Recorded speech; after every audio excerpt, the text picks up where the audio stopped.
So your Right. turn. That's right. Thank you. Okay, I think it's recording. It is. Okay, thank you. All right. So where was I? Yeah, just asking the questions, feeling like this is a space that we can kind of really dig into the material.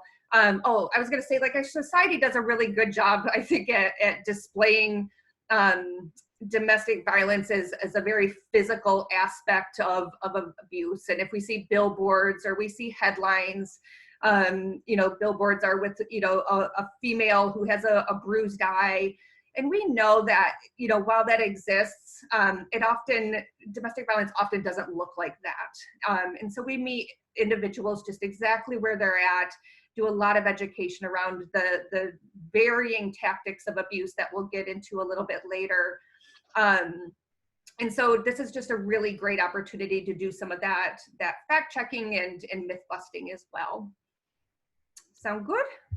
Yes. Yep. Through the presentation too, we really tried to use some of the terms interchangeably. There's a lot of debate around, how do you the terms of domestic violence. And so you might hear domestic violence and dating violence, intimate partner violence. We oftentimes are very careful and use victim survivor language together and interchangeably. I know in my personal work with individuals who've experienced domestic and or sexual violence, I work with some and they really identified with, that victim language, knowing that like they had no part in the experience that happened to them.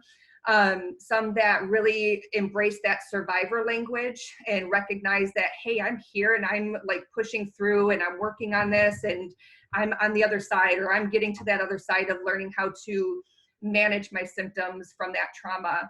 And then recognizing too that a lot of people just don't gravitate to either of those victim survivor language. And so we just try to really just be really broad in the audience that we're reaching. Oftentimes too, we've tried to make our presentations and how we talk about domestic violence and not gendering that. The reality is that the vast majority of survivors that we do serve at Safe Haven Ministries identify as she, her. So sometimes, we may be talking about different stories and it's vastly around that she, her, and perpetrated by a male assailant. We fully recognize, and Tara probably spoke to this too, our agency serves anybody. So that includes men and non-binary individuals. And so we really take a lot of pride in that we are open and accessible to anybody who needs services and identifies that they're experiencing some type of domestic violence.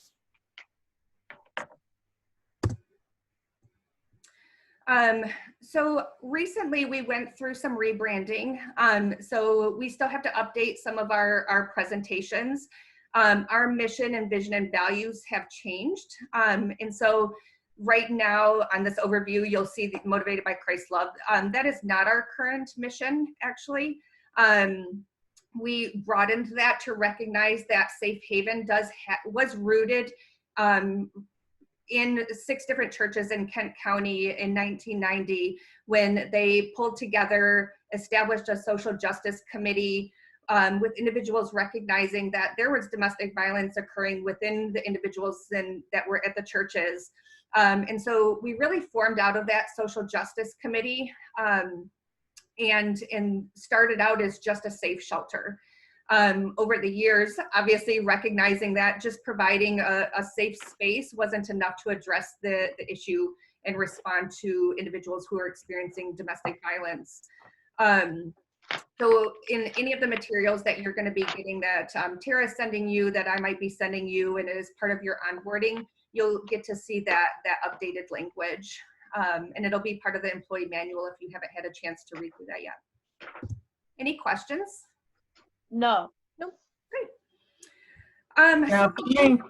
What's that? I said not for me. Okay, thank you. So just to be really clear about some of the programs and talk a little bit more in depth about what we offer at Safe Haven.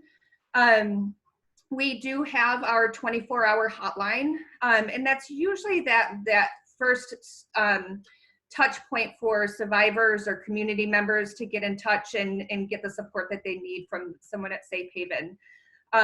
We have expanded that that hotline response or crisis response, and we also during business hours have walk-in hours. And so between 8 and 5, individuals know that they can just present to the agency. They don't have to have an appointment and get their immediate needs met. So they'll be able to meet with an advocate, go through some type of assessment, explore what their needs are.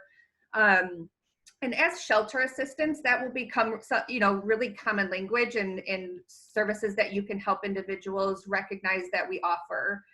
So they may, at first on the weekends, reach out to the 24-hour hotline.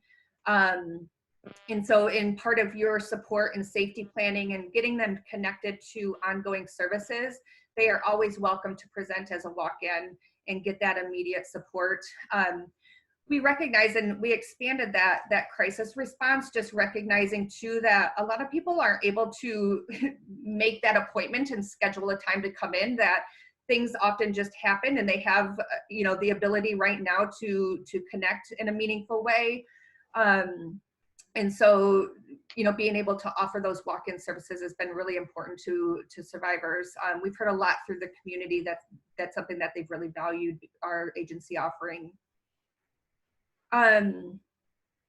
With the hotline, and you'll go through a little bit more in-depth hotline training next week, but it really is a place for individuals to explore whatever is going on and whatever immediate needs they're having. And so sometimes there's just a huge range of hotline calls that we get from individuals who really are just exploring community resources. They may be experiencing homelessness and have been given our number, or are experiencing domestic violence and just needing that immediate safety planning and support. And sometimes to individuals who are calling and are experiencing active safety concerns and then need to explore coming into our emergency safe shelter. So you all will be, part of that training will be going through, how do we do an assessment with a caller? What do we do when, those next steps, if somebody is appropriate to come into our shelter? So you'll get some of that more in-depth information next week. We also offer, obviously, emergency safe shelter. And so we have 14 rooms, and each room has 4 beds. Our philosophy is really, we try not to double families up. That can get really messy and complicated and not feel very empowering. That being said, there have been times when we've had to potentially have 2 singles in the same room. Just because of that level of safety concern, we've had to double individuals up. So just something to think about as we're assessing people. We like to try to offer people their own space, but recognizing that sometimes that's just not, we're not able to do that. Non-residentially, so that's sort of our residential program. Non-residentially, we have advocates who are able to meet with individuals on a more ongoing basis, those one-on-one appointments. So it's sort of this like advocacy-based counseling. It's not therapy. We don't do any diagnosing, but it is just meeting people where they're at and providing that ongoing domestic violence support, and meeting people again, just exactly where they're at and working with their unique dynamics and needs. We offer multiple support groups, both at the agency and out in the community. We do a Wednesday morning, a Thursday evening support group, domestic violence education support group. We have an advocate that does sort of that next level group. So individuals who've gone through our domestic violence and education support group and then need some of that more in-depth and ongoing support. So we can offer a little bit of both those support group options. We do have a bilingual advocate who has been out in the community doing more community-based, on-site community-based work, providing both case management and support groups. So we do well, before COVID-19 and when we get back to normal functioning. She does a bilingual support group or a Spanish speaking support group for individuals. And so we've seen a lot of, she's got quite a few participants in that, and that's been really cool to be able to offer as well.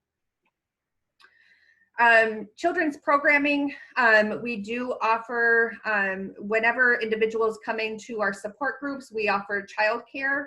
And one thing that I really appreciate about Safe Haven is that when we offer that childcare for kids, it's not just like a free-for-all daycare experience. We have advocates that are going through more of a curriculum around healthy expression of feelings and feeling identification. They'll do some coping strategies and, you know, just play activities.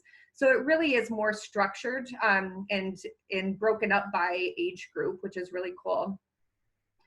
We also have a couple advocates that do, again, sort of more of an in-depth support group for kids. It's called I Feel Better Now. And so it runs probably sometimes I would say about 3 times a year, they'll run the I Feel Better Now group, working with kiddos between 7 and 12 years old to just manage some of the complex feelings that kids have, having been exposed to domestic violence in their home. So it's not necessarily for kids who've been directly abused, but for kids who have been exposed to that in the home, and it's just a safe place for them to be able to share that and learn some coping strategies. We'll get to some of the prevention and education programming. Did Tara talk at all about that program when you guys spoke this morning? Which one? The prevention and education. No. Okay, so she's our prevention and education director. And so she has a team of staff that are primarily out in the community and doing a lot of the training and education around domestic violence and dating violence. We're in a lot of different schools working with students around changing social norms. And so part of the prevention education program too, we have a church certification program where we'll have a cohort, a few cohorts of different church leaders that come through. It's a day-long training. Tara does a lot of policy work with them and education around how to best respond when they do interact with somebody who has domestic violence in their relationship. So that's a really important program that we offer in the prevention and education program as well. And again, I spoke to the bilingual services that we offer. This is the really dry stuff. Hang in there. We'll get there. Safe Haven, you'll hear us kind of repeat this through any of our communication about our work and approach with clients. We really try to embrace that empowerment model. And I think it was on toward the end when Tara was talking a little bit about what that can look like even in a shelter setting around transportation and support that we're able to do with survivors. We do feel like it's really important to work in partnership with our other community supports. So we do a lot of, collaborating with other community members and resources, do a lot of advocating on behalf of clients. Anytime as a shelter assistant in particular, if you're ever doing an assessment with somebody and they've, shared that information with us, we often will advocate for other shelters. If we're at capacity or we're not able to take somebody into our shelter for some reason, we will be the one to contact with the caller's permission, of course.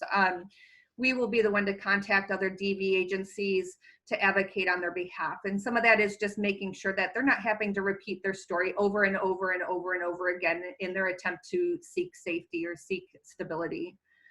So that's part of that working in partnership.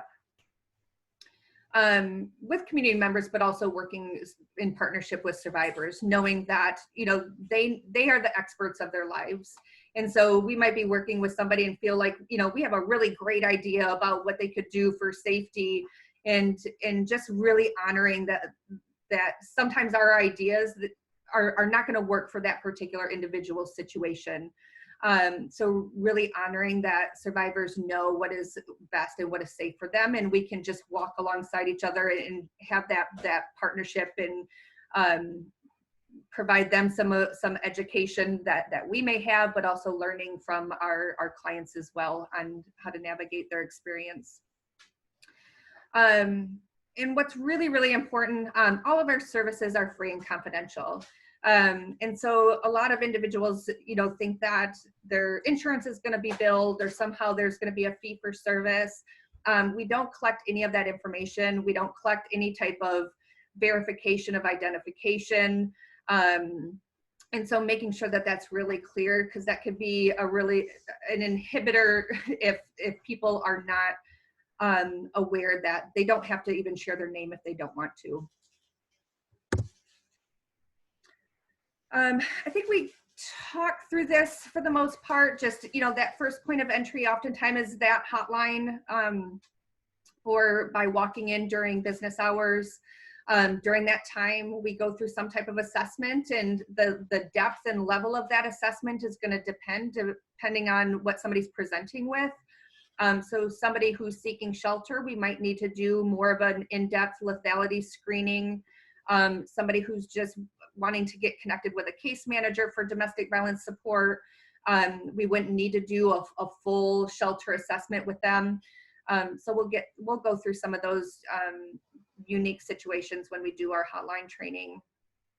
And then from that assessment, then we can kind of help people and guide them to the services that will be most appropriate for their needs. So talking just a little bit more in depth about our shelter services, the best way that I could describe this is that our shelter is reserved for individuals who are experiencing some degree of safety concerns and higher lethality. And so those are the people that we primarily serve in our shelter.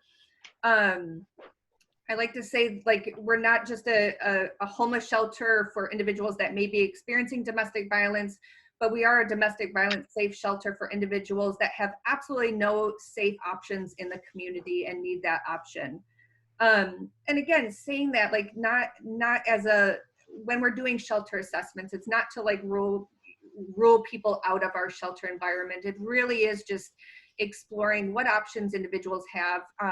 Oftentimes coming into a shelter environment in a communal living area can be really, really challenging. And I found even when I was doing screenings and assessments for shelter, I oftentimes, if I got heightened and I, was like, oh my gosh, like this is really dangerous for this person, and I jumped to shelter assessment and thinking that was the best idea. What I found is that oftentimes individuals wouldn't end up showing up and kind of just disconnected completely.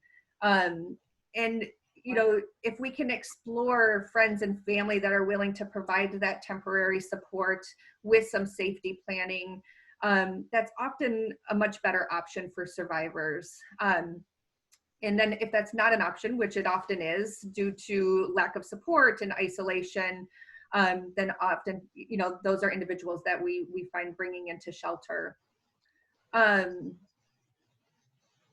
Let's see. Sometimes too, that's a good opportunity. A lot of people I know tend to kind of think of us as just a safe shelter service. And so if they don't meet shelter criteria, that's just a really good opportunity to help engage them in exploring some of our other service options to make sure that they're getting the support that they need to kind of navigate next steps. And that's where working with one of our non-residential advocates can be really huge. We've got some amazing non-res advocates doing that work. Any questions about shelter? Not for me. Okay. I think I'll say too, sort of a disclaimer or caveat to some of that, like high risk, high lethality. If we have, let's say we've had like 3 people exit at one time, and so we've got essentially 3 rooms open. We can oftentimes like explore those unique situations. And, if domestic violence, if being homeless because of domestic violence is a factor, we always want to consider those individuals too. and so we'll go through some of those nuances, and part of it honestly is just going to be doing some of those assessments, getting some feedback from staff or staff on call, or even Wardell and Anna. But yeah, we'll go through some of that in the hotline training. So, just some basic statistics around sort of what Safe Haven's been doing over the past year. So our fiscal year runs from July 1 to June 30. So in fiscal year 2019, so that would have been July 1 of 2018 to June 30, 2019, we had served 559 women and children in fiscal year 19. And again, that was really, those statistics and saying women and children was really before we shifted to that movement of serving a broader range of victims and survivors of domestic violence. And so even as we update materials, we don't just serve women and children. So I just want to make that really clear. Okay. In our prevention and education programming, they rocked it out. So reaching 5,508 individuals received, some type of support for our prevention and education and trainings. So provided 472 unique trainings, reaching over 5,500 people. It's incredible. In 1 year, this statistic usually, or data, runs pretty true. It's usually somewhere around the 3,000 that our advocates and shelter assistants respond to individuals on our hotline. So that's a lot of calls in a year. That's a lot of individuals needing domestic violence support in our community. Any questions at this point?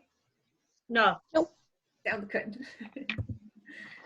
All right, so we're going to kind of jump into some of the myths and facts. Like I said, kind of just doing some of that myth busting and exploring domestic violence in a little bit of a different way. So throwing out the question, what do you think? Domestic violence is one of the most significant problems facing our community. Would you agree? Disagree? What was the question? I'm sorry. That's okay. Domestic violence is one of the most significant problems facing our community. I agree. I disagree. Yeah, tell me about that. Go ahead, Melissa. Well, I agree for the simple fact is that I just feel there's a lot of stigma around that. So if I'm in a domestic violence situation and I want to leave my assailant, I can't because CPS is going to come and remove my children. So I feel like a lot of people stay in certain situations maybe because they're scared, or like earlier what Tara was speaking about, maybe it could be about legal status. If I'm not a U.S. citizen and I go and seek services, am I going to be sent back to my country and my children are going to stay here? Are we going to be separated? So that's where more aspect where I think that it is a big need. Yeah. Yep. So that's a really good point. So I will agree on that. I think if we're looking at the word significant, I'm thinking, okay, their significance can lead to if it's DB, there can be a loss of housing while I'm working with HAP. So there could be a loss of housing, a loss of your children, it could be a loss of finances. So it could be a loss of everything that's in our power and control wheel. But I think that I say no because the most significant problem, I think the problem is people are not educating themselves to get away from those stigmas. Yeah. But I agree with what Melissa's saying. We sort of kind of like saying the same thing. If I'm experiencing DV, stop it. DV is gonna be. You did that because I'm just started talking. That 6-year-old about to get out of my house. I feel like. And so I think that what Melissa was getting to, that DV can lead to all those financial things. I don't know if y'all seen the Power and Control yet, ladies, but a lot of that stuff goes into this. But I think that the significant problem is when people aren't willing to educate themselves and they think, oh, she must have wanted it, or he must have wanted it, or they must have caused it. And I can go on and on about that. But Brooke, what do you think? Yeah, I have that perspective. Yeah, I would say both are like both it could be possible, but I feel like maybe it's I feel like there's more like underlying problems than just the domestic violence. So kind of like you said, like the finances and like the safety concerns, but that's kind of hard because I feel like it could be both. Yeah. But. Yeah, I love all your perspectives and thank you for that. You know, when we talk about domestic violence being one of the most significant problems facing our community, we do talk about that as like, absolutely, this is something, and Kiana, like, I love that perspective that, like, you know, if people were willing to just educate themselves and being open to understanding the perspective of people experiencing domestic abuse, you know, some of the effects and symptoms of the financial and the homelessness, you know, could be taken care of, right? So I love absolutely that perspective, and I would agree. Yeah, yeah, and it's hard. It's hard when I tell people that, you know, I work for Safe Haven Ministries, and they immediately is like, no, I know you, and I say, stop the conversation. Like, I need you, and I'm an advocate, and I say, I need you to educate yourself about it before you say anything that comes out your mouth. Yeah. You know, because a lot of times it's not what the world show.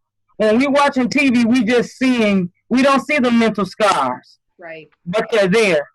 You know, sometimes we don't see the physical scars, but they're there. But it's that stigma that Melissa was getting to talking about is immediate. Yeah, absolutely. Yeah. And I think too, and maybe it's something that we talk about later in the presentation, but is worth bringing up now. Like, oftentimes I hear people with that response of like, well, like in some version of this, like, why doesn't she just leave, right? Why don't they just leave if it's that bad? And that's where some of that education really comes into play, and understanding all the significant barriers.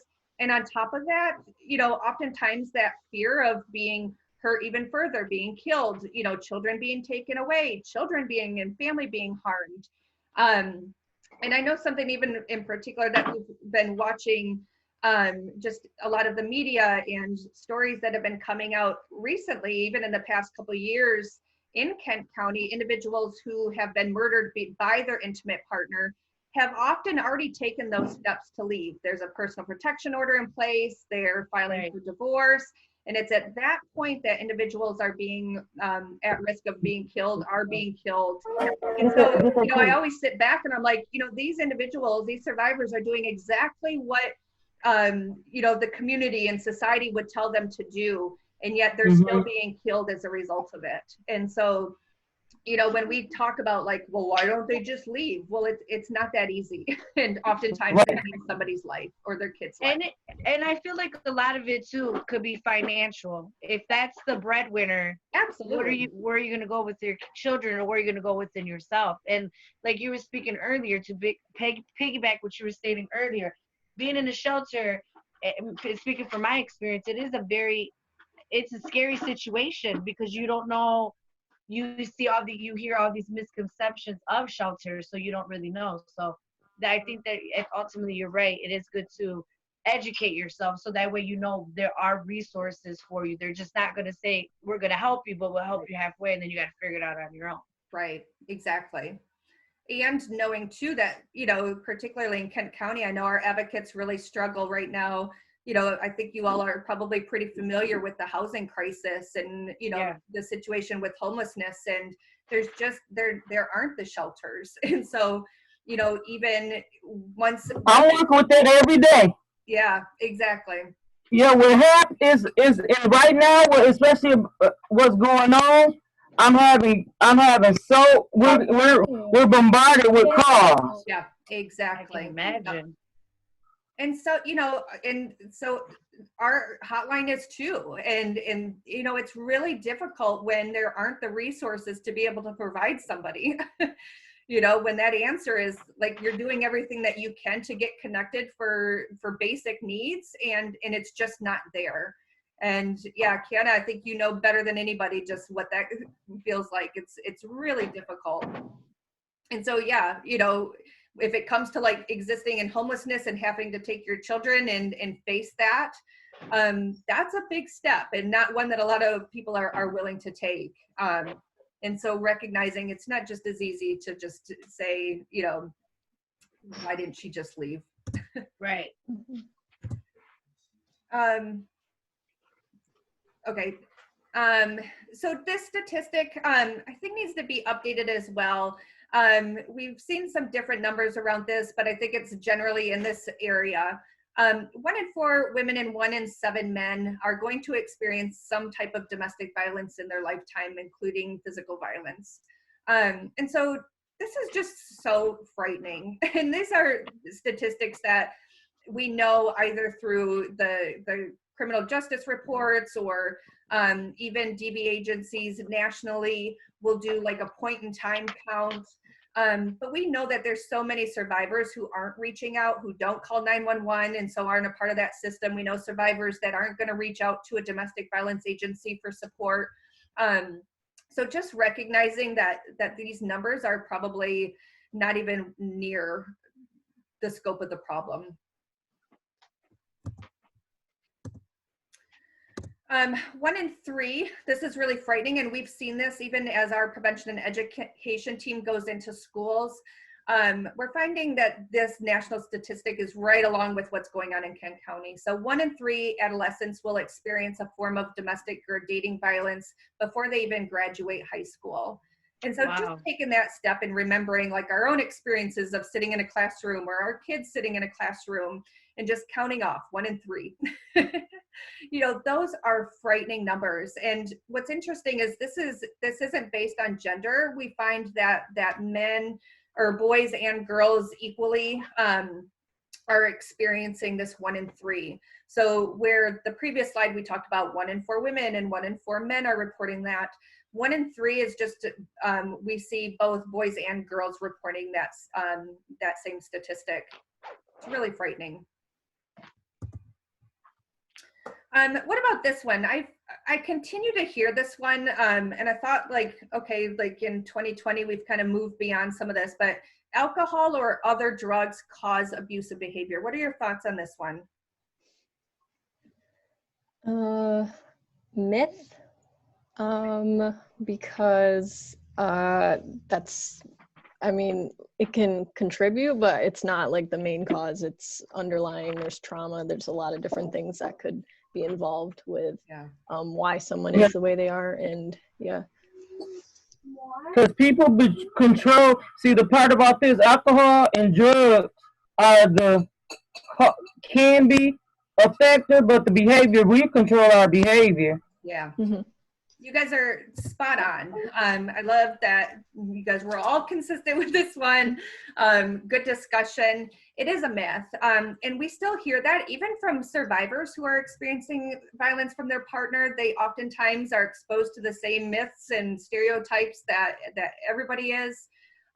Alcohol and drugs, right, do not cause abusive behavior, but it absolutely oftentimes can escalate things. So there have been plenty of studies and even, you know, digging into research and working with bettors or people who use violence in their intimate relationship.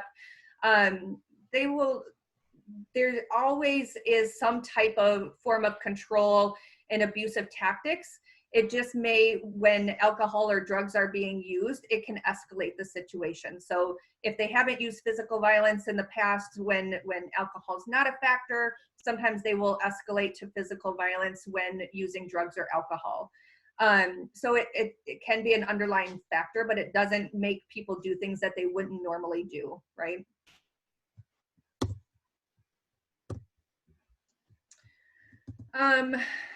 All right, 8 times. So statistically, and this number hasn't changed much, but when a firearm is in the home, somebody who's experiencing domestic violence is 8 times more likely to be killed by their perpetrator. And so, you know, this is part of why there's a lot of advocacy and lobbying around, you know, gun control with individuals who are experiencing domestic violence and removing weapons from an individual who has a personal protection order against them. We know these statistics are just really frightening, and that there is a much greater likelihood of lethality of someone being killed when there are guns in the home. We know that there are definitely groups that are at greater risk. And even though we say 1 in 4, like, is generally across the board, we know domestic violence doesn't discriminate. We know that it affects all populations, all socioeconomic status similarly.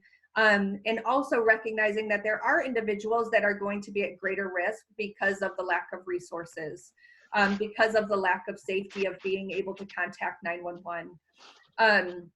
So just pulling in some statistics, 44% of lesbian women will experience a form of rape, physical violence, and or stalking by an intimate partner in their lifetime. This is compared to 61% of bisexual women and 35% of heterosexual women.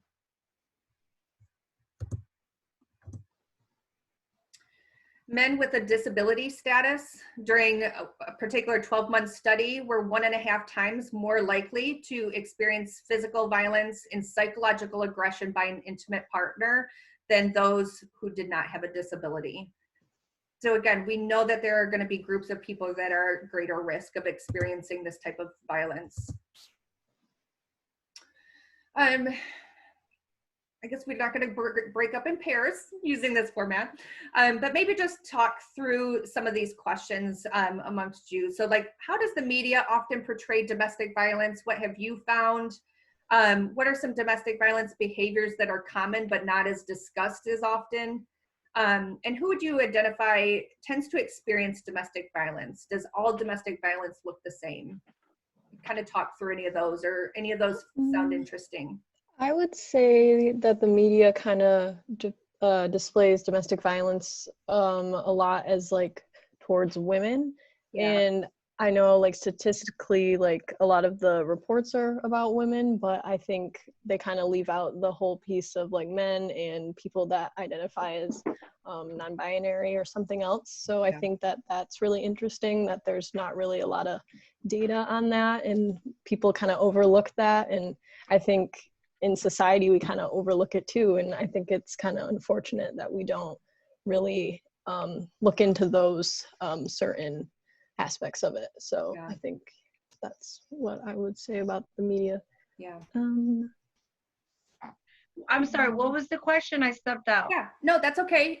Yep, so just kind of exploring, like, how does media portray domestic violence? Like, what are some of those behaviors of domestic violence that are common, but we often don't hear about, either in media or newspaper reports? And then who tends to experience domestic violence, and does it look the same across, you know, socioeconomic status, race, religion, those types of things?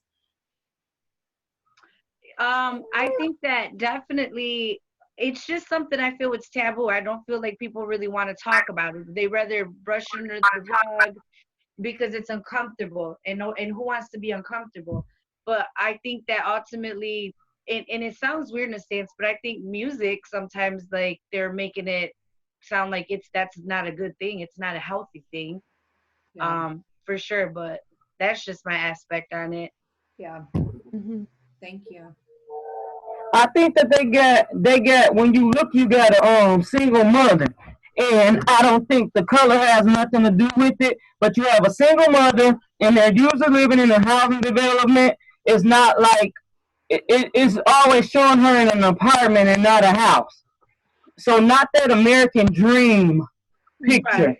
And then it's always the guy doing it against a girl. And then if it's a guy, it'll do something macho in that same experiencing it.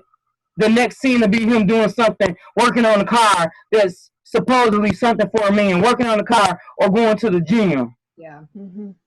That's a really good intake on it, Quan. That's a really good intake, because I think ultimately that is the society we live in, though. So I think that's a great point. Yeah. Exactly. And it's this video that I watched in one of my social classes. You can normally, like with the DV, if the person is the assailant and there's something with DV, that person is higher in the video, or that you're looking at, higher in whatever scene it's in than the person, the victim. Yeah. Yeah. And so you can get that. You can usually tell from that. They do that. So they do all these things. And so, I just remember like when I first started working for Safe Haven, we had somebody who worked there with me and she said, "Oh, it looked like they just got off of work." And I said, "And look at us, we're working." So Yeah. they don't know these ladies don't know what's going on with us. We don't know their story. Yeah. Right. So it can look like anything. Or then somebody will say, I remember one time somebody said, yeah, you're going to school and everything. I bet you that stuff ain't gonna happen to you. I said, you don't know my story. Right. You can't assume. Exactly. Mm-hmm. Yep. Absolutely. These were just some of the headlines that we found, and we could, have probably 3 days worth of headline presentations going out around how the media often portrays. We've found even locally, and so when we see even like our Grand Rapids Press and MLive have headlines or stories, it's often very romanticized. And so Tara and I have even contacted reporters and challenged them on the way that they're even talking about domestic violence, that it's not an act of passion. It's Right. domestic violence, it's abuse, it's violent. And so, these are just some examples. Dad killed 5 kids because wife was leaving. So, again, it looks like the wife is the one who's done him wrong and somehow deserved for everybody to die, right? Man who apparently killed his 5 children, devastated over wife leaving. There's just a lot of power in words, and recognizing that oftentimes we don't give the responsibility to the actual perpetrator, that somehow it's something that she did wrong to incite the violence that happened to her. And so we continue to see that exist even in 2020.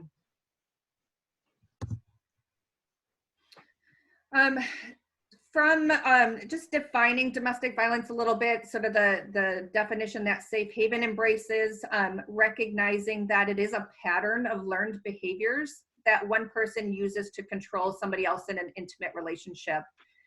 We recognize that at the root of domestic violence is the need for somebody to exhibit that power and control over their intimate partner.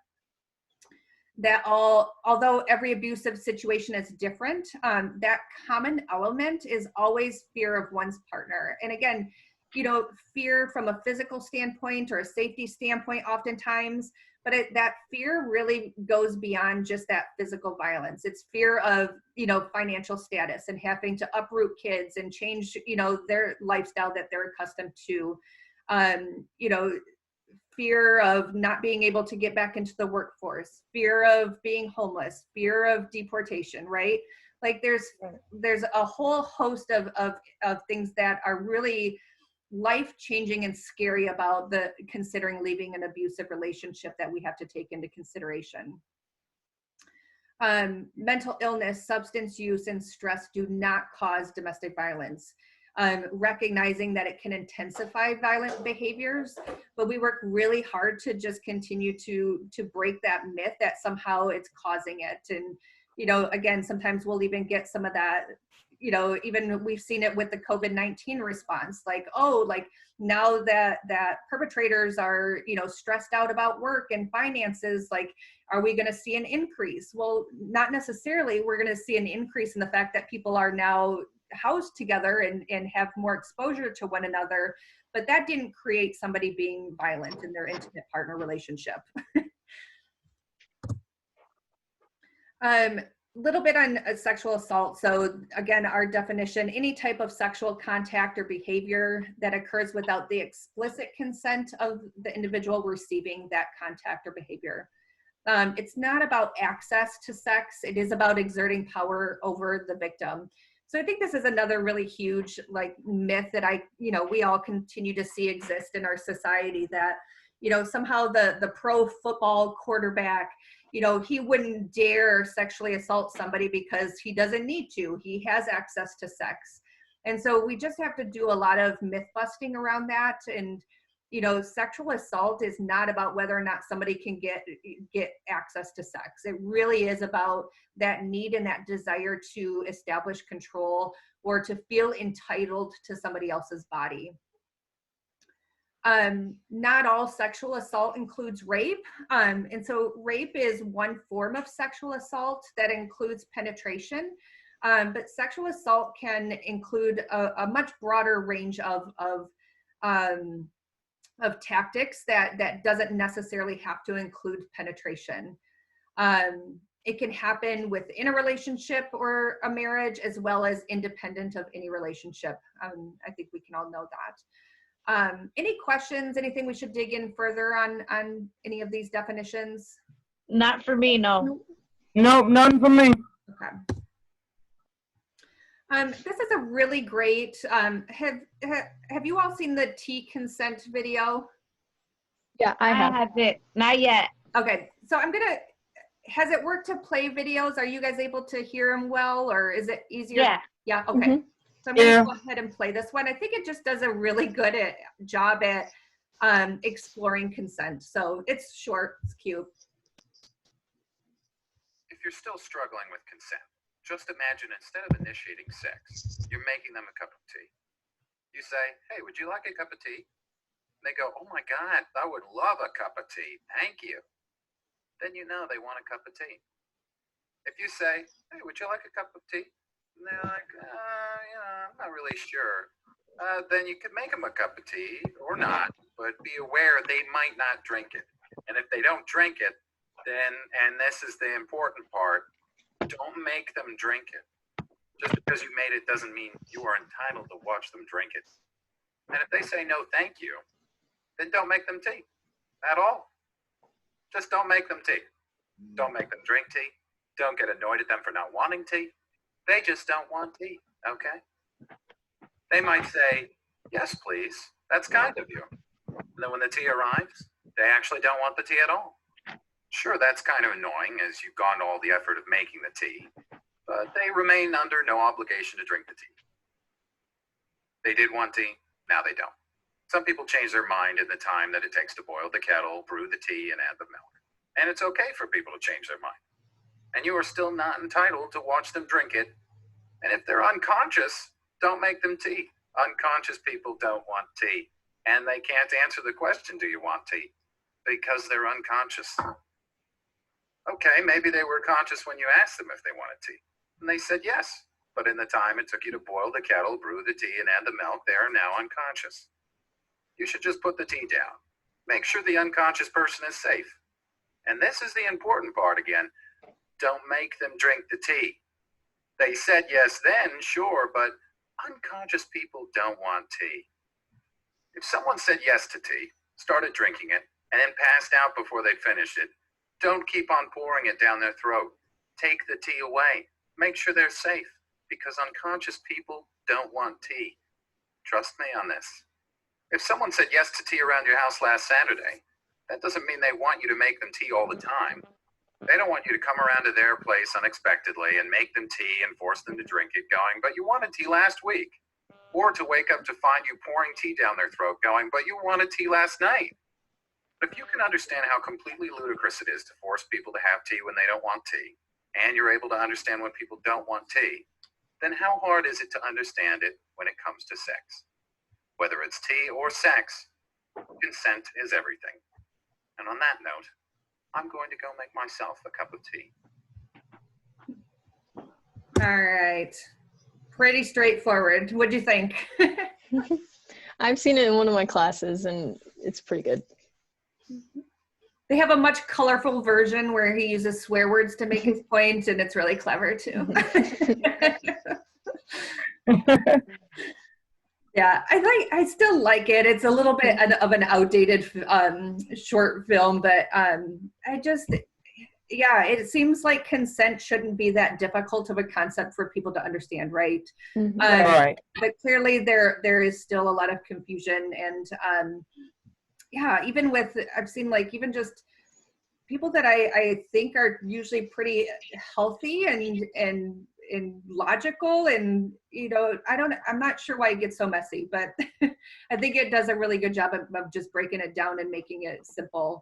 So consent is that agreement between two participants to engage in any sexual activity, or between participants in general. There are many ways to give consent verbally and non-verbally. And so this is even just part of some of the training and education that we do with, survivors that we interact with, community members when we're doing trainings, just making sure that people really have a good understanding of consent and,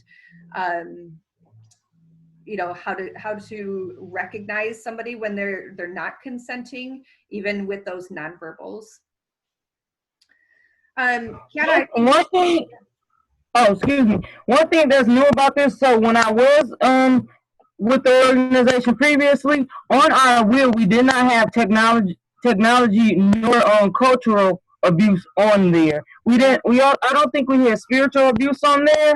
They were intertwined with other ones. So that's a new thing that I think that the technology one, especially with younger people. oh, absolutely. Yeah, thank you for pointing that out. Yeah, so we do follow the Duluth model around the power and control wheel. So just some background information. So in the 60s, 70s, even into the 80s, it was really common for people in the academia world around exploring domestic violence, and agencies were starting to teach around the cycle of abuse. And so that cycle of abuse, maybe you guys are familiar with, was some type of tension building phase, like in a relationship. And then there'd be some outburst, some, usually traditionally sort of a physical violent act. And then there was a honeymoon phase. Have you heard that language before, that honeymoon phase? Yes. Mhm. Yeah. And so a lot of survivors were looking at this wheel, and they were like, yeah, my relationship really doesn't look like that. And it also made it sound like it was very predictable, right? Like, oh, well, of course, after this phase happens, then this next phase happens. And survivors really did a great job of advocating for themselves and saying, no, can be some truth, and oftentimes there is some type of pattern in domestic violence relationships. But oftentimes there is no honeymoon phase, or sometimes there's not a tension building phase, and it just goes between these extremes of things are really great or really horrible. And so I really appreciate that part of that Duluth model was bringing in survivor and victim voices and saying, okay, if that doesn't look like what you're experiencing, help us come up with a way, some type of visual that kind of speaks to what the experience of domestic violence is. And so out of that came the power and control wheel. And so Safe Haven has adapted that and kind of brought in some new pieces, because the Duluth model power and control wheel doesn't include, like you said, Kiana, doesn't include the technology, doesn't include the spiritual abuse. And we know those can be very, very powerful pieces and tactics that abusers use to maintain that power and control. And so even as we look at a power and control wheel, we're looking at, I'm gonna kind of push through a second, here we go. This is really what we go through with clients. And so each of those tactics have a description of what it could potentially look like, or what it often can look like in a relationship. It's not exhaustive by any means. But as those tactics are used, it helps an abusive person maintain that power and control. So it's the tactics that are the spokes that really help fuel that power and control and keep that in play. There's so many different types of abuse that individuals can experience. And one thing that's really important to note is that somebody doesn't have to experience every single one of these tactics or spokes. It may be that somebody's experiencing just one piece of this. Unlikely, usually if people identify one tactic, they're able to identify multiple. But oftentimes, some of the most violent and high risk lethality individuals that I've worked with, that they were experiencing that high degree of lethality, never at any point include any type of physical violence. And so I think that's really one of those, really important pieces that people tend to forget, that there can be that level of fear for somebody's life without there having to be any type of, bruised eye, right? And so it's just really important to know that all of these are very unique and severe tactics that abusers will use in order to maintain that control over their partner and keep them isolated.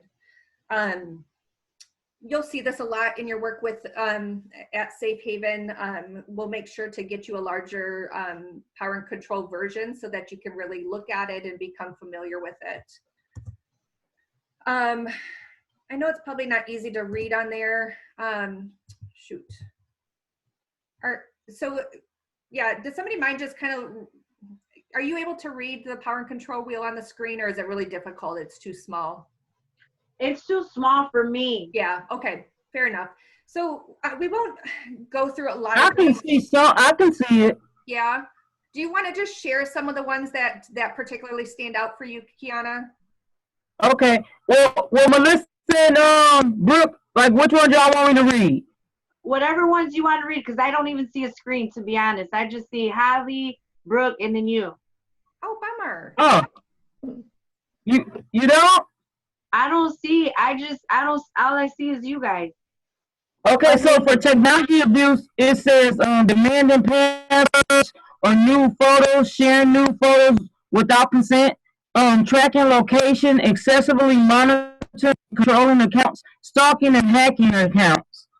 Yeah. And so that's one thing. And then the one with social abuse, of course, that's the one, isolation from friends and family, interfering with relationships, monitoring and sabotaging the ability to work or go to school, spreading rumors about a person.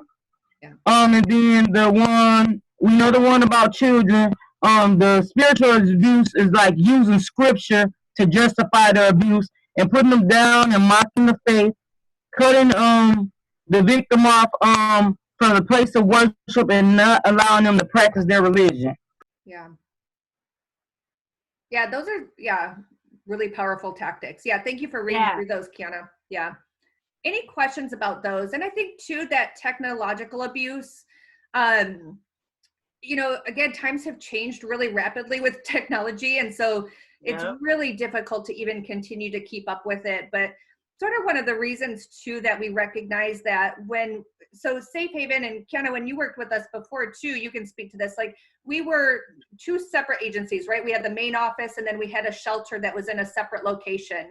And that's really the model of the 80s and 90s of having this like very remote, confidential shelter location, hoping that abusers wouldn't know where it's at. And so that, helped with some sense of safety.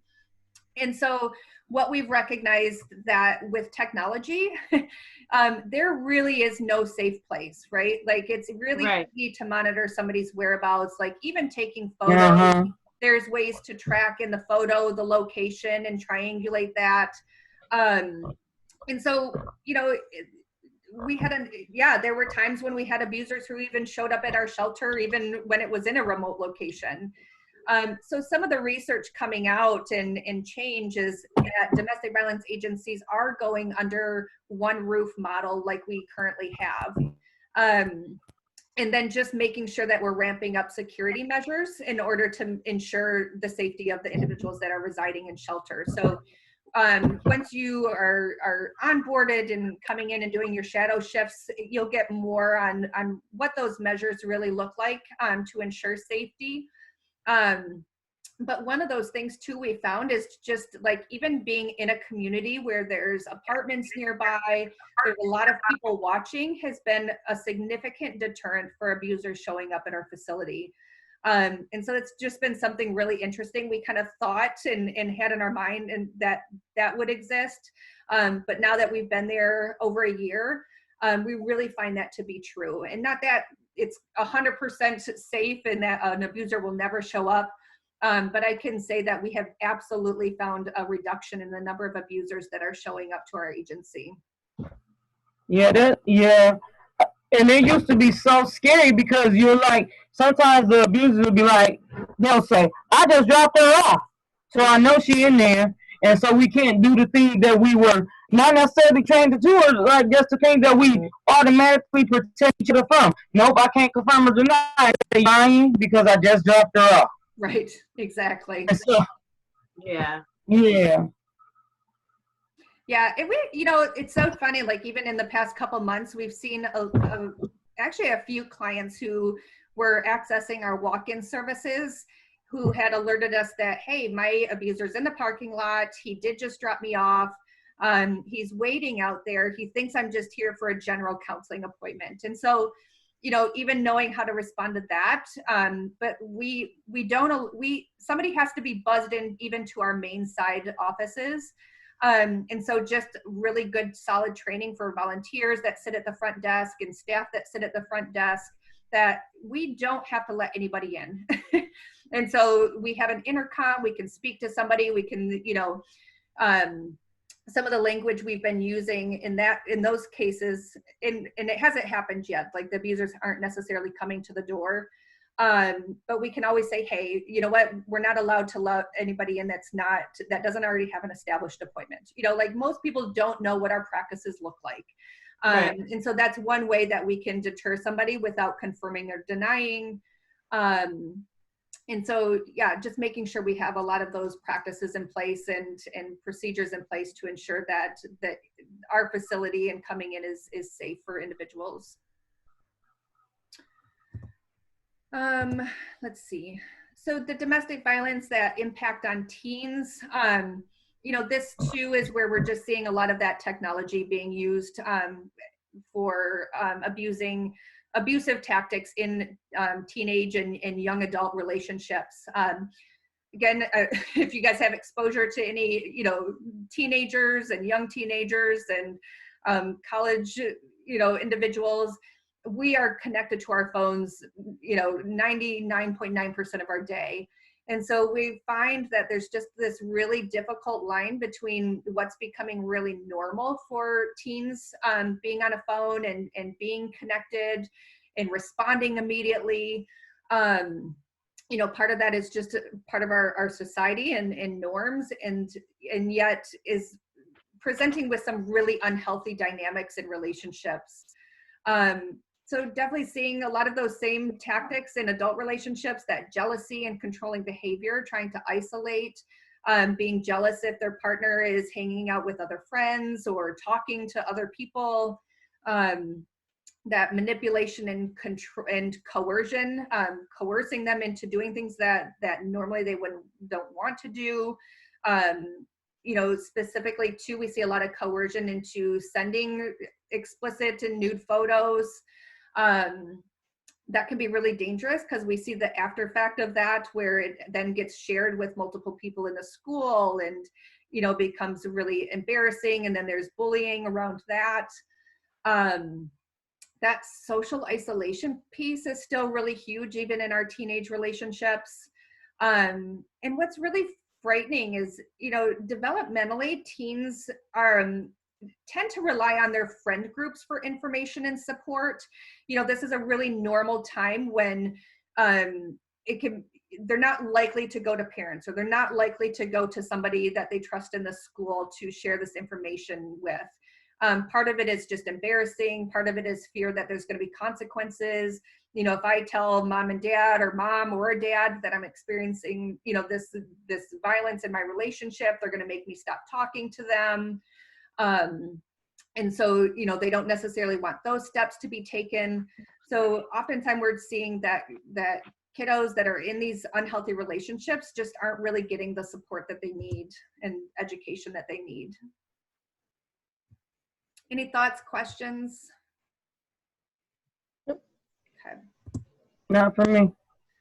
Kind of switching focus a little bit. We go through the sort of those warning signs of what an abusive personality looks like. And again, this is not, you know, there can be some common generalities among individuals. These are probably some of the most common that we hear from even in our work with survivors. Oftentimes these individuals are very charismatic and persuasive. These are people that oftentimes have a good reputation out in the community, or with other people within the family or the friend group. You know, sort of that inherent part of domestic violence is oftentimes that it is behind closed doors. Abusers oftentimes don't want other people to see that part of them. And so that's part of that isolating factor, you know, victims and survivors feeling like, well, I'm not going to be believed because everybody loves him or her, right? So oftentimes these are individuals that can, you know, work the system, and if they end up in any type of counseling, can persuade counselors that, you know, they're the good person and they're doing and they're trying and making the relationship happen. Oftentimes these individuals are very hypersensitive or overly insecure. So while they may present as sort of that I guess stereotypically from just sort of a male perspective, that like that masculinity, oftentimes these individuals also can't handle when somebody disagrees with them, or when their partner disagrees with them, or if they have a different viewpoint. They often take just even little disagreements, or, hey, I don't necessarily agree with that viewpoint, as an attack to who they are and their intelligence.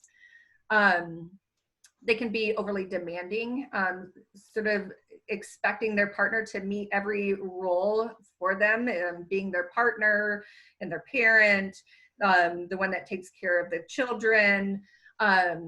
They oftentimes require them to also work outside of the home. Sometimes they won't allow individuals to work outside of the home, but just very demanding and put a lot on the victim to meet all of their needs. Jealousy and possessiveness, oftentimes there is that, it's this like extreme level of jealousy. I know even in some of my work with clients, like their partner would be jealous of the fact that they were talking to somebody, their best friend, their cousin.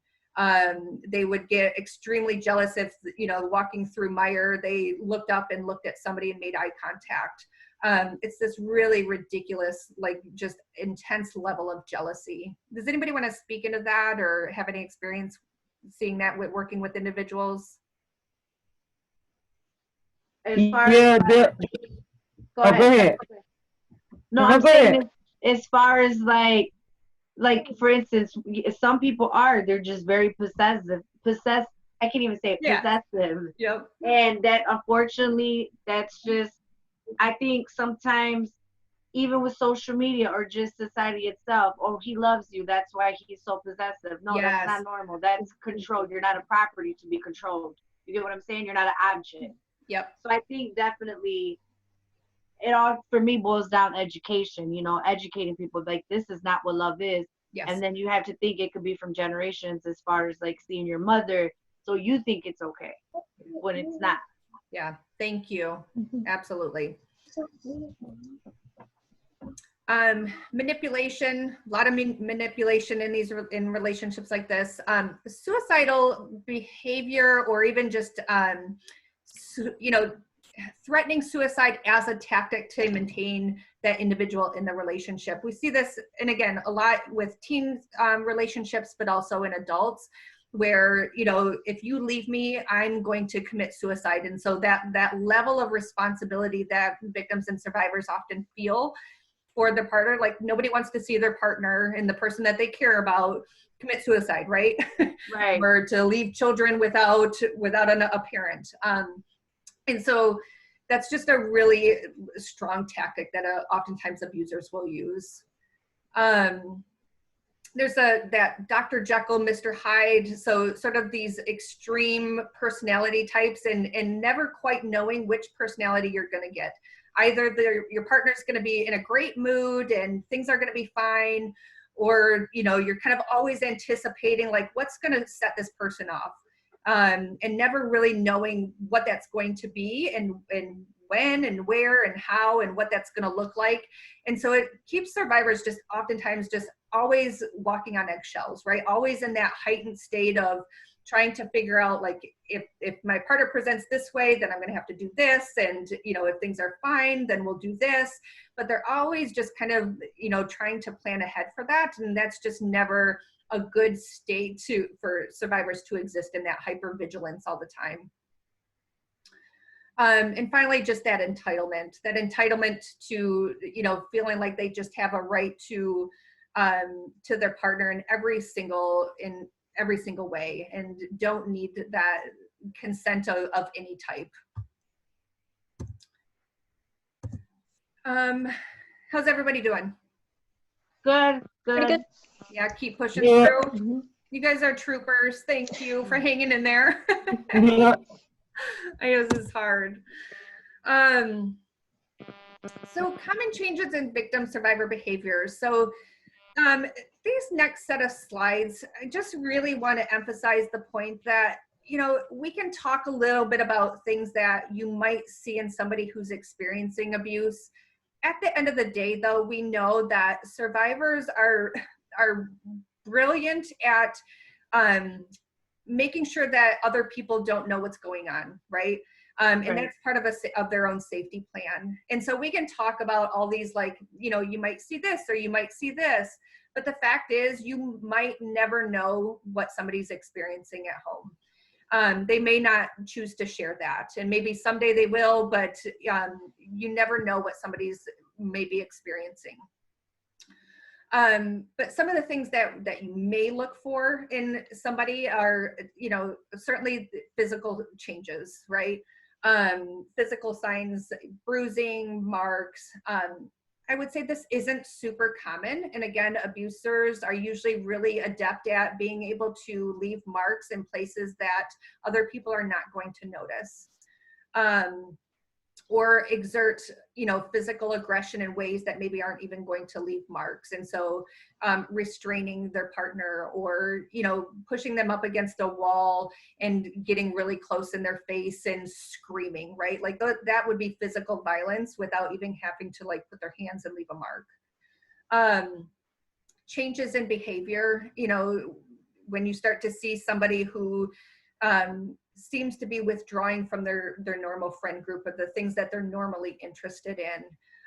Maybe they were a really good student, or, you know, really passionate about their career, and now that's changing. You know, they're withdrawing more, they're not as engaged. Oftentimes, you know, seeing that excuse making for their partner. So if a family member or a friend is like, hey, like, I noticed your partner, you know, was criticizing you in ways that didn't feel comfortable. You know, they may be like, hey, like, you know, they were just really stressed out this week. They've had a lot going on, you know, so just almost justifying some of those behaviors. And then, yeah, that minimization of what their abusers' behaviors may be. Oftentimes, you know, friends and loved ones will say things like, notice that they're lacking autonomy. And so maybe their partner is almost doing the speaking for them at times, or, you know, they're constantly having to check in. They constantly have to be home at a certain time, or if they do go out with friends, they might even be leaving earlier than normal so that they can get back in time, or, you know, not feel like they're going to be punished. Anything you guys would add to this, or any questions? I don't have any Nope. questions. We've talked a lot about barriers for individuals leaving. And again, you know, this is not an indiscriminate predator. This happens to anybody. And again, I kind of spoke to this earlier. We don't have to spend a ton of time here, but just re-emphasizing that even though this, you know, domestic violence hits across to all types of, you know, age, gender expression, sexual orientation, race, nationality, religion, class, ability, immigration status, veteran status, you know, there are individuals that are at greater risk than others, right? Or have a lack of resources. You know, we know communities that don't feel safe contacting 911. You know, that's part of a safety plan. Like, hey, do you feel comfortable calling the police if things escalate? And we know that that's not a safe option for a lot of people. And Right. so even our advocates just being really well adept at to, you know, figuring out what does feel safe for individuals and meeting them exactly where they're at is really important in recognizing what a good, unique safety plan looks for each individual. Let's see.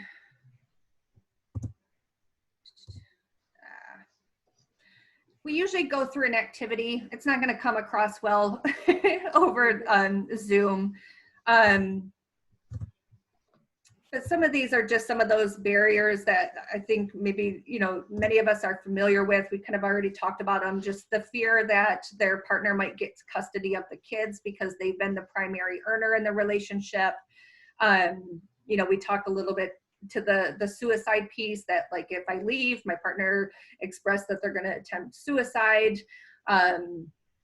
There oftentimes we are working with survivors who as a means of self-defense fought back and ended up being the one arrested for domestic violence. It's quite common. We try to do a lot of education with law enforcement officers too, but it still happens far too often where the person that is being victimized in the relationship is actually the one that ends up getting arrested. Oftentimes in some communities, the community is so small that like there's never really a safe way to get away from their partner having access to them, unless they, you know, completely move to states, which is not a reality for so many of us. Right. Oh, wait a minute, sorry. Let's see, where are we at? Myth or fact? Sort of looking at sort of a victim response. So abusers, let's see, looking at the myth or fact, like abusers will target an individual's valued traits. So I think what this is getting at is just abusers will often, the very things that initially attracted their partner to a survivor are actually then the things that they use as a tactic to deteriorate and attack and make them feel really worthless. And so a simple, you know, example of that is like if one of those traits was that, you know, this person was very independent, they were career motivated, and so their partner really valued that part of them. That's exactly the pieces in their relationship as the relationship goes on that they're going to attack and try to eliminate from their partner.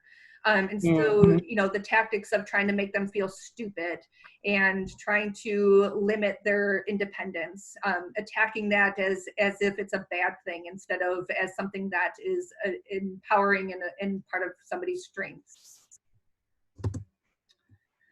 And again, it's part of that ability to maintain control over their partner.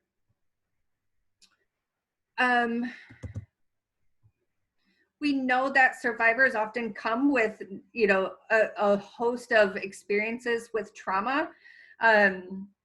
When we're working with individuals, it's, you know, often not very common that individuals come to us with just a one-time domestic violence relationship and that's what they need assistance with. We often see people that are coming to our doors with just a lot of complex trauma and histories. And so just being, you know, part of this next section is just really going to be digging into some of those impacts of trauma on individuals. You know, usually a trauma is an experience in which somebody involved some type of event that caused intense fear, helplessness, or horror. I think one of the myths too around that is that it always has to be that they personally experienced, you know, some type of event. We know even from events like 9/11, or when we look at kids who are exposed to domestic violence in a home, they're experiencing trauma symptoms even if they weren't the direct victim of that violence. So even witnessing that and experiencing that level of fear can create traumatic symptoms in individuals. I think the other important reminder too is that not all survivors of domestic violence are going to experience trauma. You know, we can kind of think that like that's always the case, but depending on people's personality and their coping strategies and their level of support, you know, not everybody is going to identify or even express symptoms of trauma. Any questions about that? I don't have any. Okay. I am going to send you the Trauma in the Brain video for you to watch. It's really, really good. And I think does a good job at just kind of exploring, you know, what happens in the brain to a trauma survivor. We'll get to some of these pieces in the next couple slides. So please, you know, take some time to watch it. It is a really good video.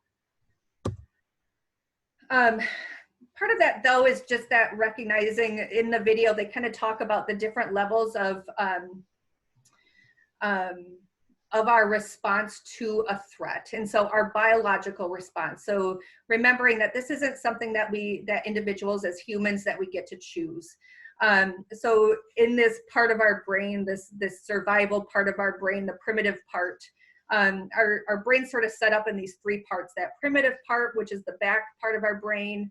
We have the midbrain that kind of does all these like connections and our emotional response and memory and, you know, making connections that, oh, I remember, you know, this thing happened, this, you know, I was walking down a path one time, I thought I saw a stick, it ended up a snake, the snake bit me. And so, you know, part of that trauma now is whenever I see a stick laying in the road, I immediately think that it's a snake. And I kind of get escalated and sweaty palms until I realize that it's actually just a stick, right? And then we have this front part of our brain, which is our prefrontal part of our brain, which sets us apart from other mammals. This is where we do our higher level executive thinking and functioning. This is where we do a lot of our planning. You know, if something very predictable happened right now, we're able to kind of think about it and logic our way through it. We know exactly what to do. It's our higher level thinking. When we are exposed to something that is unexpected, that makes us fearful for our life or our safety, the blood flow to this front part of our brain actually starts to slow down and sometimes shut down. And the reason for that is because our body wants us to just survive. That's its basic sole job, is to make sure that we live through something. And so it engages this primitive part of our brain, and we respond in one of three ways. We either, sometimes people will fight back, and they can, you know, in that moment, their primitive response is to fight. Some people are able to flee. They just are able to run away. They're able to find safety and seek that safety through being able to leave. Our most common primitive response to that level of fear is to freeze, actually. And so what that looks like is literally like if you've ever seen a deer in the headlights, right? Like they'll see the car coming, they see the headlights, and what do? They run. Sometimes they run, sometimes they'll flee. Oftentimes they just stand there looking at you, and then you're running right into them, right? I know sometimes even when I'm getting ready in the morning, my kids will come around the corner and I just like I'm startled, and my body literally just freezes in that moment.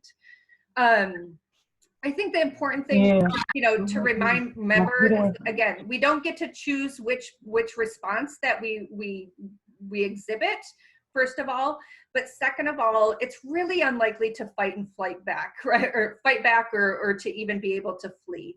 And so as part of that collecting information that our brain does, it does this very split-second responses because it wants us to survive, right? That's it. It just wants us to be able to get through that moment. And so as it's collecting information in that very quick moment, oftentimes survivors are not able to flee danger or even fight back. And so this is really hard, right? Like this is part of where we've seen media really criticize victims of traumatic events like sexual assault or domestic violence. Like, well, why didn't that person just fight back? They had an opportunity to flee. Right. Well, oftentimes there's not that opportunity, A, and B, our normal response to something that's unexpected, that we don't expect, is to just freeze. And two, I think the other piece of that, you know, these are people that we care about, that, you know, that survivors are being assaulted by. So, you know, fighting back against a stranger that we have no connection with, you know, might be one possibility. But I think oftentimes people don't take into account that usually sexual assault is committed by somebody that the victim knows. Like 85% of the time, it's somebody the victim has an established trusting relationship with. And so you can do all the self-defense classes that you want in the world. Right. The likelihood of being able to use those self-defense classes when you're taking off guard and it's somebody that you've had an established relationship with usually just doesn't happen. No, that's true. That's very true. I think that's true. I think too, it goes to your thoughts. It's confusing. You have a lot of different emotions and confusion going on. Absolutely. Yep. Any other thoughts, questions? No, y'all hitting the nail. Yeah. Mhm. Okay. So sometimes that trauma response, you know, again, I kind of said earlier, like sometimes people present with behaviors or affect that doesn't make sense to us, right? So trauma responses really are misunderstood oftentimes as resistance or lack of cooperation.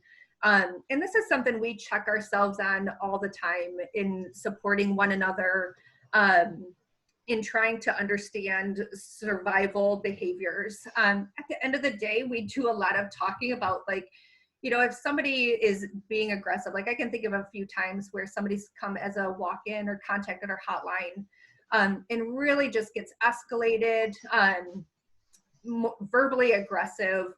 And, you know, it could take us off guard. We're like, okay, like we're doing everything we can to provide assistance and support to this individual. And so staff can sometimes really struggle with that dynamic, and part of having a good clinical team and support from a staff on call for when you guys are on the phone or dealing with people in shelter, it's a very common survival response. You know, people oftentimes, you know, when they're just trying to meet basic needs, it's how they've been able to get their needs met. It's not personal.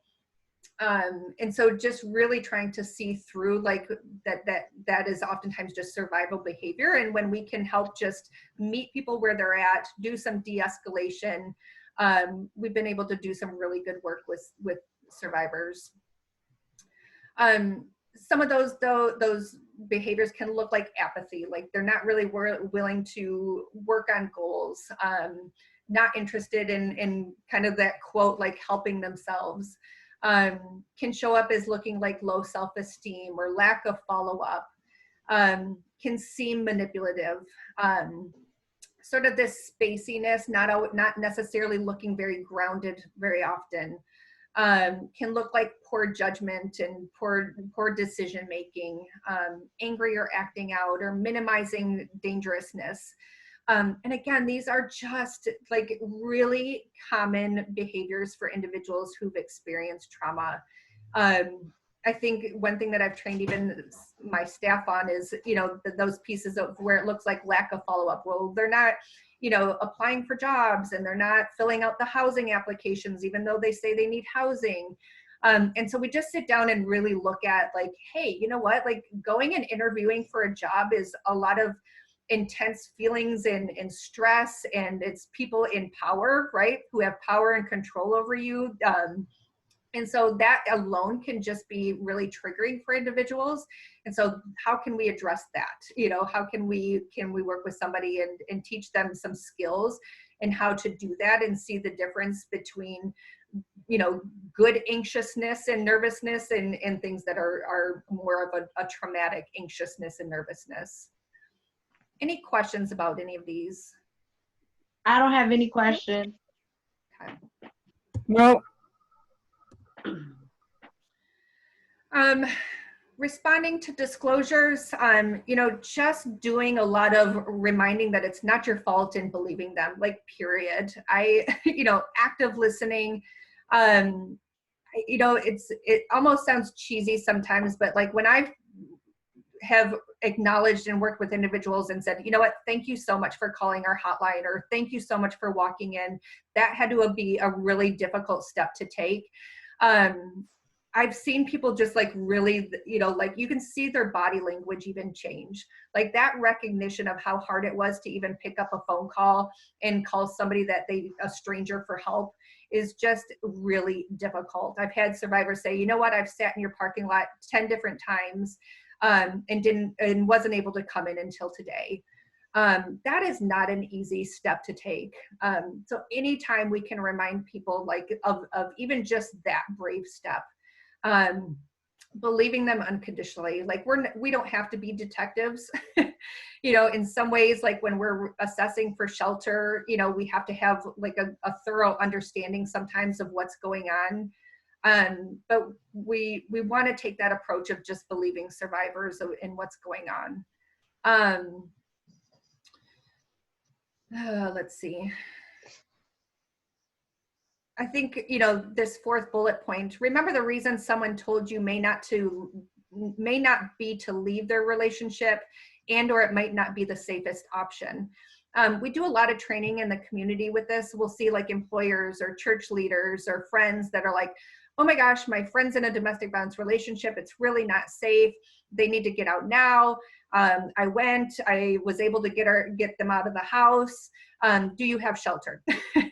And sometimes that is the worst decision ever, because when that's not a planned exit, if it's possible to have a planned exit, what ends up happening is somebody's coming into shelter and having to exit back into that relationship in order to address some of the barriers that still exist.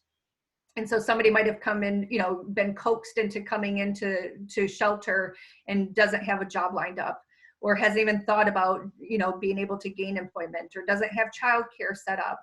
And those just end up becoming major significant barriers that reduce the likelihood of somebody being able to leave that relationship successfully. Being aware of body language and tone and pitch. I think of individuals who've experienced trauma are very well adept at reading body language. It's been a survival skill. And so if we're uncomfortable with talking about something, people are going to pick up on that. If we are sitting in a place of judgment, even if we think we have a pretty good poker face, survivors are going to be able to see that. And so really just important in our work of being able to step out of our biases, set that aside, and meet people exactly where they're at. Thoughts, questions? I don't have any. Okay.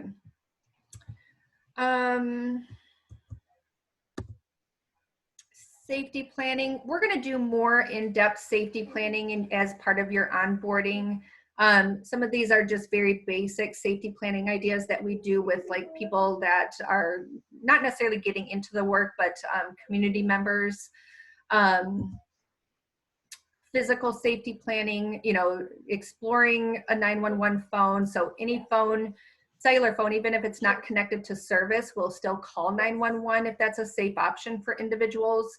Having a packed bag, being able to stash money away if they're able to, pre-arranging a plan with a friend if they have to leave, making copies of documents. I see that over and over, like abusers really like to destroy birth certificates, driver's license, kids' social security cards, or withhold that information. And then again, that makes it really difficult then for survivors to be able to access resources and services that they need.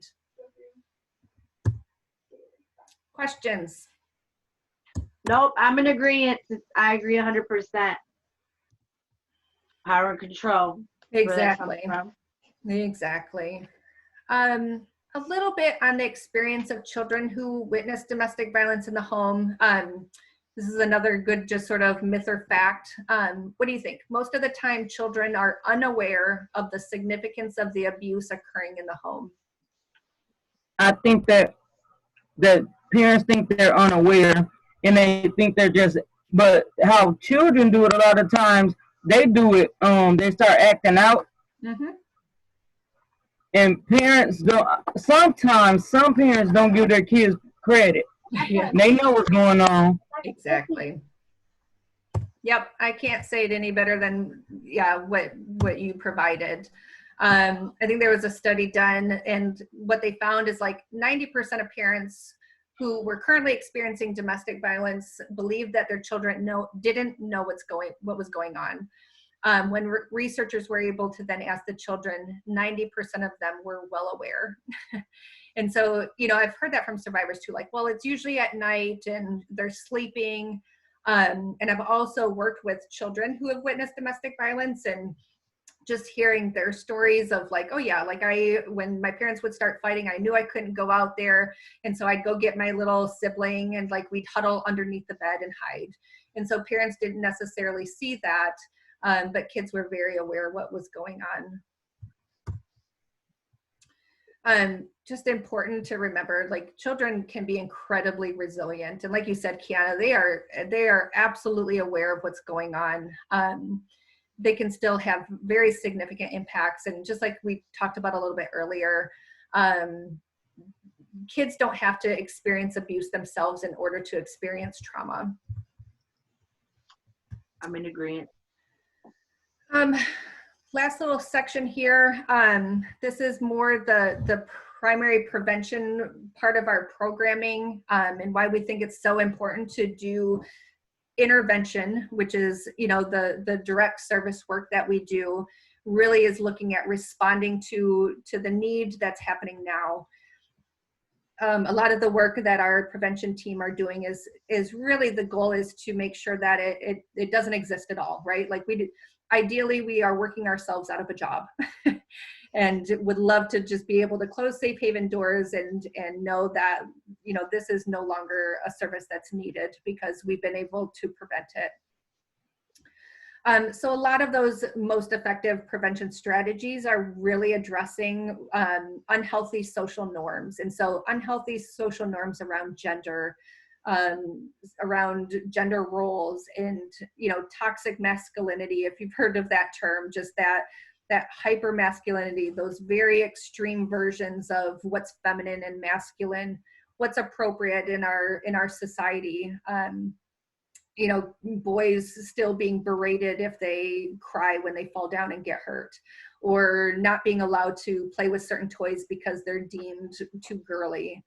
You know, those are just some of those very basic social norms that if we don't change, we're continuing to create individuals that just are not healthy, and be able to even experience a range of emotions, right? Like, it's normal to be sad. It's normal to be angry.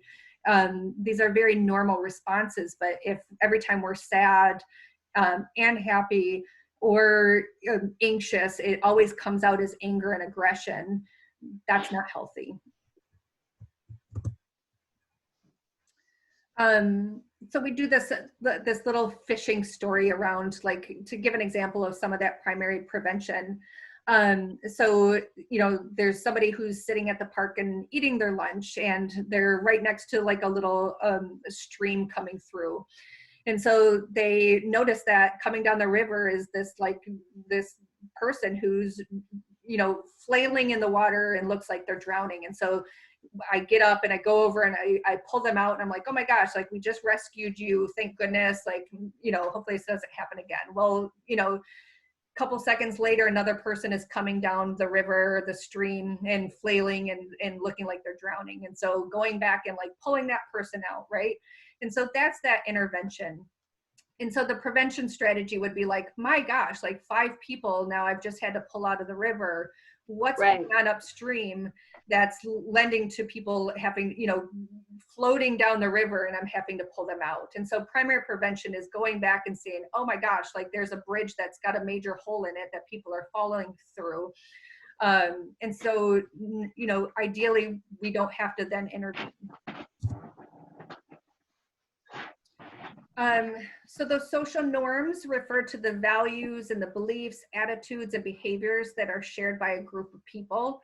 And so we have sort of a larger, like, society values, beliefs, and attitudes. And then we have cultural, and then we have family social norms, behaviors, and attitudes. They're often unspoken understanding for how folks behave and interact with one another. As it relates to sexual violence, they often lay the foundation for the perpetration of violence. And I would say, as it relates to domestic and sexual violence, these social norms are sort of what lay the groundwork for violence to continue to happen. So, you know, kind of using that example of even like masculinity and what we allow, you know, traditionally boys to exhibit in their expression of emotions, like from a young child, if they're not able to do that and they're called a sissy. And then later on, you know, we allow jokes to exist around gender-based jokes and jokes that have to do with violence. You know, those are accepted. I mean, I've even heard grown men in their 70s say, yeah, like, I sit around with a group of my guys and we go for coffee once a week, and, you know, they're making gender-based and violence-based jokes, and they don't even have the courage to address it in their friend group, right? Right. So each step of this is just allowing the social norm to exist that violence is okay.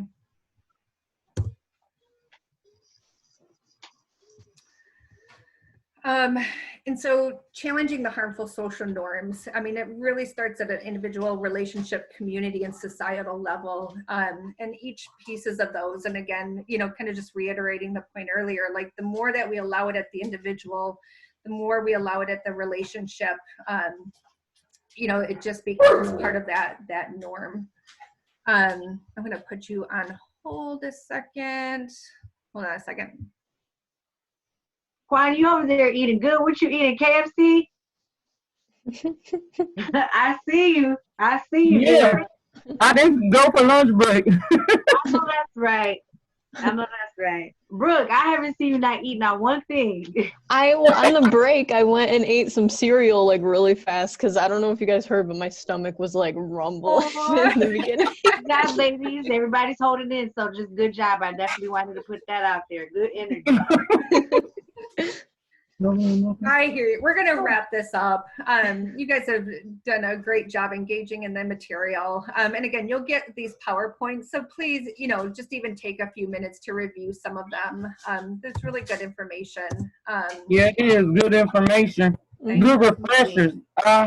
Just make sure that I always refresh myself because you want to, this type of information in particular, you want to be accurate. Yeah. You know, you don't, you know, because it's always changing. Oh my gosh, For sure. absolutely. Even though the problem may be the same, how the toolbox is always changing. I like that, the toolbox. I like that. I like that analogy for sure. Exactly. Yeah, actually, it's good timing anyway. It looks like this is the end. We've got some agencies that respond. Yeah, nice job. All right. Ladies, I'm very proud of you. Y'all have a good day. Have a good day, thank everybody. you. Stay safe. You too. I work this weekend. I work this weekend, 12 and 12, Saturday and Sunday. Yeah. All right, ladies. Bye. Bye. Bye-bye. Bye-bye. Bye. Thank you, Holly. Thank Thank you. you. Look forward to Bye-bye. Oh, shoot. How do I stop my recording? Okay.